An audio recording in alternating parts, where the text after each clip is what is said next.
So I've just thought of a video, and I'm going to call it the benefits of having limited resources, let's say.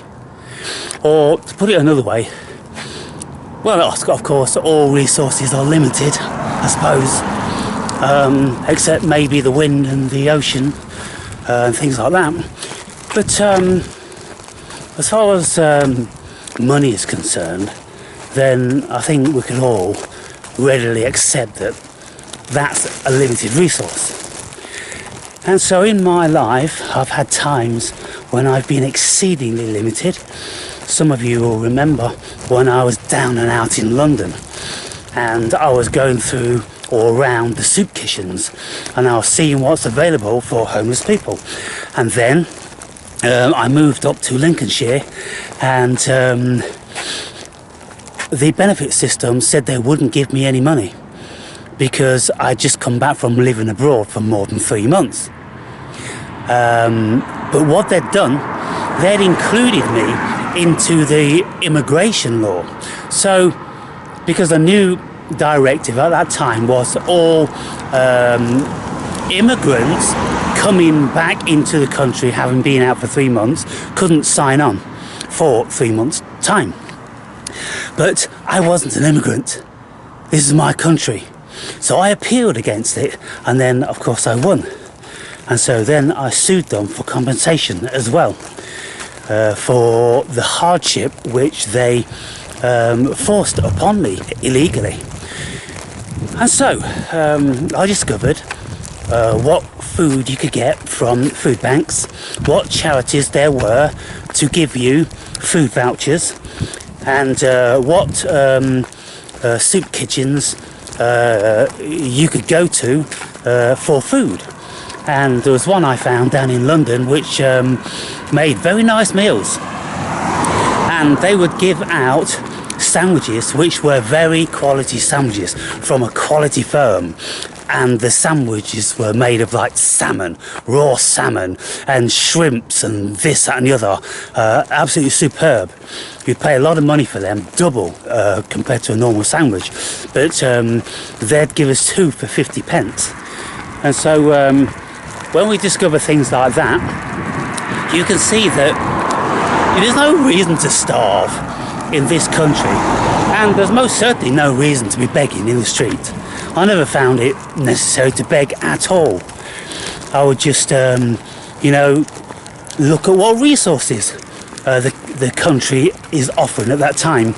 And depending on what county you live in, there's certain deals going on, there's certain funding from governments and charities and all that. And if you look, then you can find.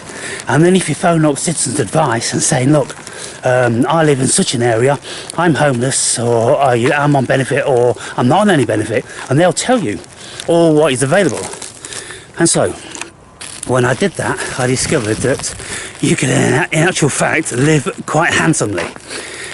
So the reason why I'm speaking about that is, people, because when I go to the supermarket, I'm very mindful of the prices of things. And I'm especially mindful when things appear to be on offer. Now, when I go with my daughter, she has never been mindful about what she spends on shopping, and she'll very often fill her whole supermarket trolley filled with convenience foods, like, small packets of grapes and watermelon and pineapple, instead of buying the watermelon, the grapes and the pineapple, making your own, because you make vast savings. When you buy these convenience foods, it's the worst thing you can ever do. And so I would walk around, and I'm not too stupid at math, so quickly I can calculate in my mind what certain things cost and what benefit there is from buying one to the other, and then quickly tot up, because I often buy 10 or 20 of each thing, what I've saved. And very often, for instance, if you buy like 10 bottles of bleach, then if you buy the individual ones, you get a much better deal than you do buying the bigger ones. And I said to my daughter, I said, you see this bullshit that's going on? They give you the illusion that buying in bulk is better, when in actual fact, you save much more money than buying singularly. Now, I've just been to the supermarket and I was buying some cheese. And often the larger packet of cheese is on offer. So I did the math and I added up 2 packets of the small cheese, which was £6.20, and the large packet was £6.10. I looked at the weight of both, and the 2 packets were 150 grams more than the discounted packet. So if people bought the bigger packet thinking that it's cheaper than buying 2 small packets, then they were conned, because they were out of pocket 150 grams of cheese, which is a decent slab in and of itself.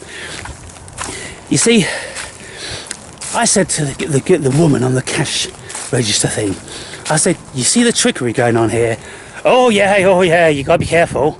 And like, she didn't really want to listen to what I was saying when I was explaining that you got 150 grams more when the price was only 10 pence more.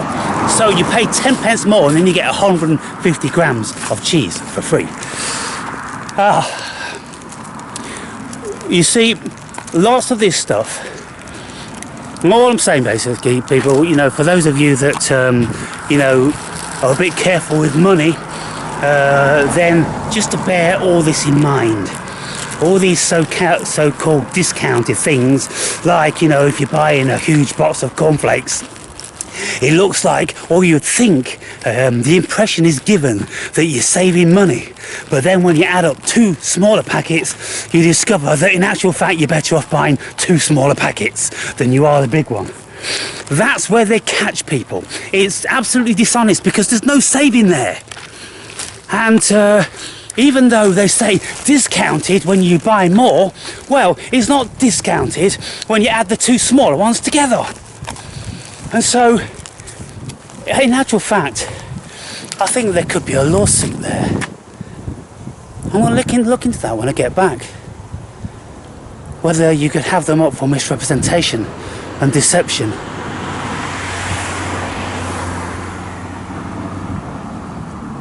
Or was the wording, I'm going to have to check the wording.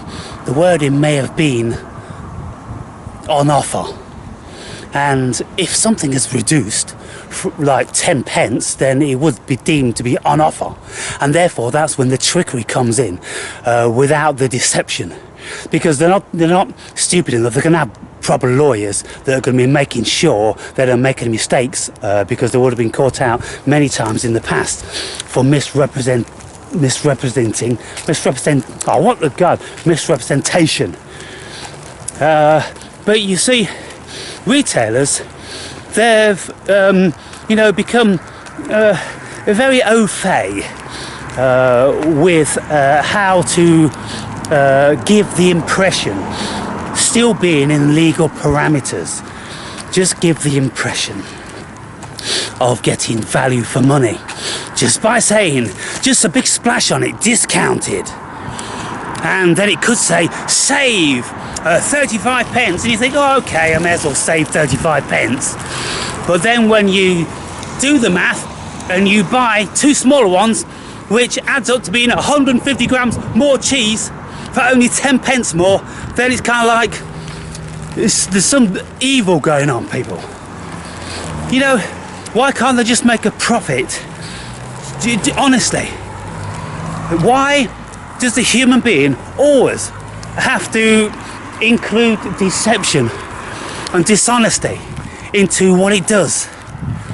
Business. They call it business. I go, oh, that's business. Busyness. Oh, that's busyness. The only thing they're busy about is extortion and misrepresentation. But anyway, once again, they didn't fool me. So I haven't fallen victim to their deception. And I'm walking away with a smile on my face, knowing that I've got the deal. I got the deal of the day. Yes, indeed. And so I have a Tesco points card. That means you do get a legitimate saving from Tesco. Not from the manufacturers of the foods, but from the outlet. So I spent £49 today, and I only had to pay 47. So, no, sorry, 42. I was discounted £7. And that's all right, you know, if you're careful and you shop, to get that level of discount. Now, I bought 5 bags of mixed Christmas nuts. You know, the bags of hazelnuts, walnuts, Brazil nuts, and almonds, all in the shells. They're discounted because, well, I don't know why, because like, you would have thought they'd be discounted after Christmas, but before Christmas. So anyway, they were discounted, and so I bought £10 worth. And then because I got £7 discount, then they only cost me £3. And I know, you know, I made this savings, so whatever I've spent on the nuts, I've still spent it on the nuts. But I buy these nuts for the squirrels. And so each morning I put a handful of these shelled nuts in the bird table, and then I can watch the squirrels come and run away and bury them, or wrestle with trying to get into them, like a walnut or a Brazil nut, super hard. But if they get hold of a Brazil nut, then that's going to take them a good hour to eat that, those really hard shells, and they're going to find it really stimulating, their task, you know, to bite a little bit of the hard shell off and then get at the flesh. Now, my little boy, he doesn't like Brazil nuts. The only nuts he'll eat these days are almonds. He turns his nose up at pecan nuts, which are the most expensive, and walnuts are too bitter for his delicate little taste buds. And so, reluctantly, if there's nothing else, he'll take it like this, and then go and bury it.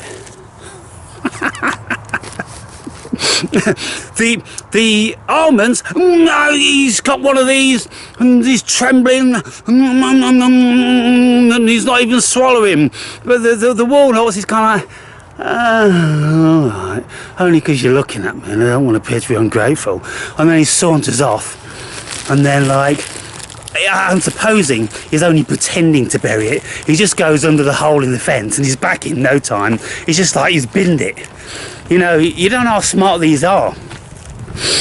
When I was in Australia one year, way back when, I lived in Australia for one whole year, and I travelled 13,000 miles around the whole of the continent and up through the middle. And I worked in the gold mines, and I fostered opals in the opal fields, and scuba dive on the Barrier Reef, and whitewater rafting in the Queensland waterfalls and rapids, which during that time of year are absolutely torrential. Out in the tropical forest with all the kookaburras and all the sorts of animals, you know, having, you know, fun with kangaroos and all that sort of stuff. You know, a whole proper Crocodile Dundee adventure. And what was the point now? Going to Australia. What was the point? What was I talking about?